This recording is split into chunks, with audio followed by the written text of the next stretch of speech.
opportunity to discuss with you today how to fund your real estate deals.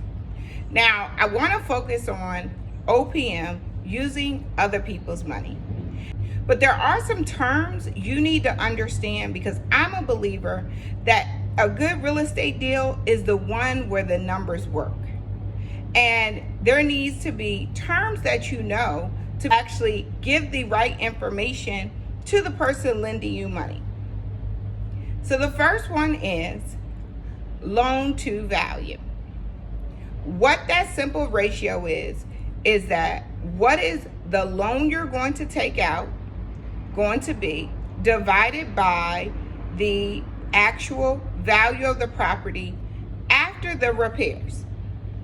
So if you have a property where the value of the property today is $200,000 and you take out a loan for $100,000, that math is $100,000 divided by $200,000 equals a ratio of 50%. You are at a 50% loan to value. Now, most loans in the investment space are often maxed out at a loan to value of 80% when buying residential and 70% when purchasing commercial real estate.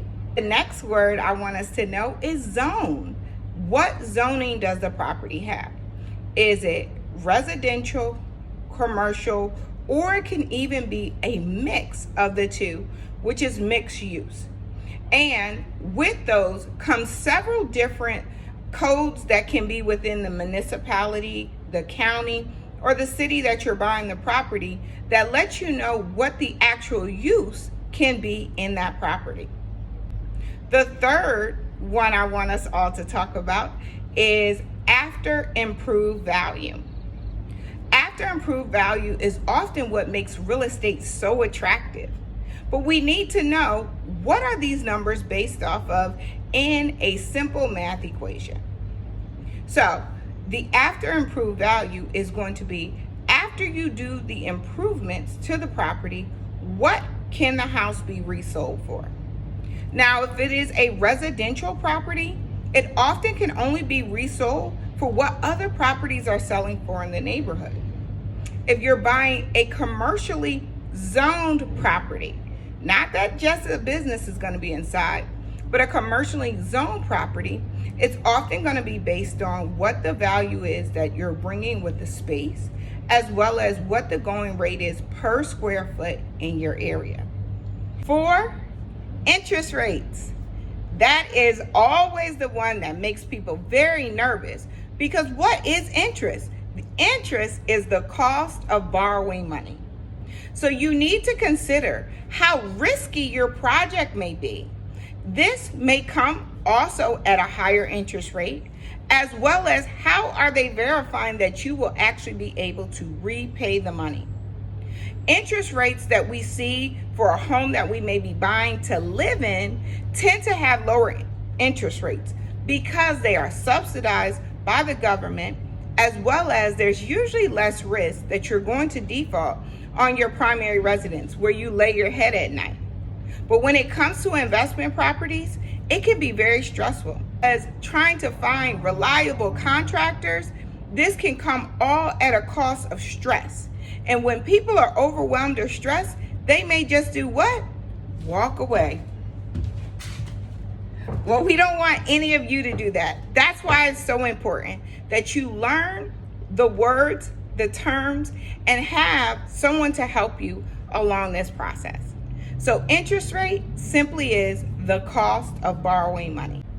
5, prepayment penalty. Guess what? When it comes to purchasing an investment property, you will probably have a prepayment penalty. This lender is hoping that you have already worked out the terms of how long you're going to need their funds, and they are hoping to keep that money deployed out in the marketplace until it's time to repay it. And if you choose to pay them back sooner than they expect it to be repaid, this can come as a penalty known as a prepayment penalty. The prepayment penalty can also affect what your interest rate is. You may be able to get a lower interest rate by keeping the loan longer. But if you pay it off sooner, it could be a higher prepayment penalty. 6, appraisal. Appraisal is an evaluation of what the property is presently worth, as well as what the property will be worth after your repairs. It's usually an upfront fee, and the appraisal fee is going to be determined by the type of property that you have, how many units that property has, and type, is it residential or commercial, the amount of units that it has, and whether or not there is a need for what is called a cost approach, where they need to compare what the market values are as well and provide that research within the appraisal. Usually an appraisal can take at least 2 weeks to a month to get back. So there also may be an additional fee to expedite your appraisal. 7, loan terms. How long do you plan to keep the loan? Is your term going to be for 6 months, a year, 24 months? Don't assume that your loan term is a 30-year fixed rate loan. 8 is scope of work. A scope of work is going to be a detailed contractor's estimate on what the cost of labor and materials will be to complete the job at hand. A pro tip on completing a scope of work is to have your labor and materials separated, as well as making sure that the information clearly states where the work is being done. It's important to have a detailed scope of work. The lender is not trying to complicate this for you. They want to ensure that the work will the estimate is enough to cover what you're getting done, and it will actually bring the value that you're looking for in your appraisal. 9 is construction draws. When a lender is giving you money for your rehab, it is done in a method of reimbursing you. So you first need to have the funds available, get the work done, then the lender will come out and inspect, and they will reimburse you for those funds in the form of what is known as a draw. Every lender has a different draw schedule, how they inspect, and what their fee is to inspect the process. Please, when you are shopping for a loan, these can all make a difference. And this is why we tell you, don't just make a decision simply on interest rate, because there are additional fees and parts of the process that can be a little more complicated than just an interest rate.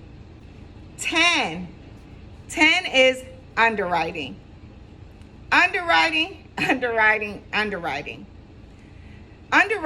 is one of those words that often scares people.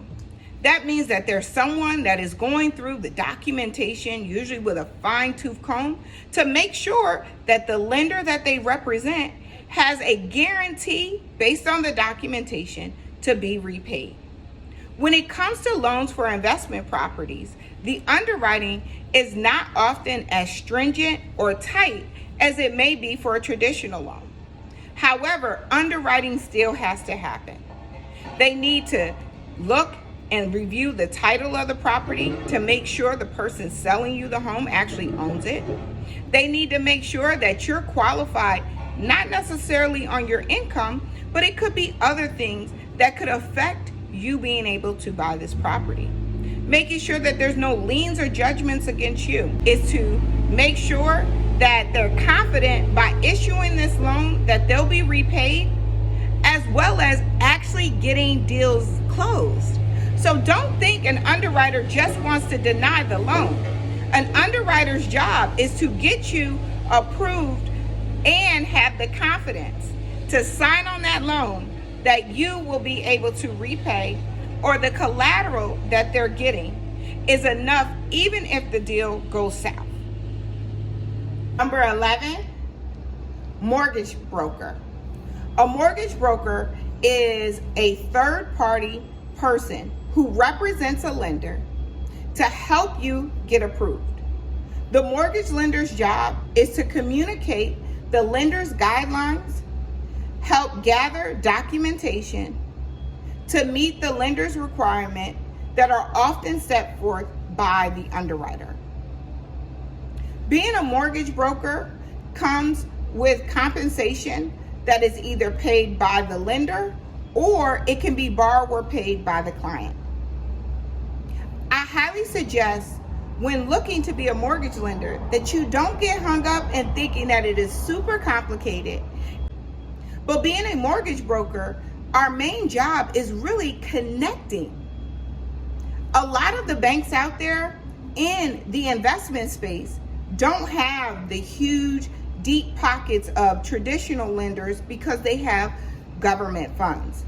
So private and hard money lenders need people like you who know individuals who need help to help deploy their capital into the marketplace. So you can become a business purpose mortgage lender without a license and help individuals who need loans to get their projects done, and you make a commission along the way.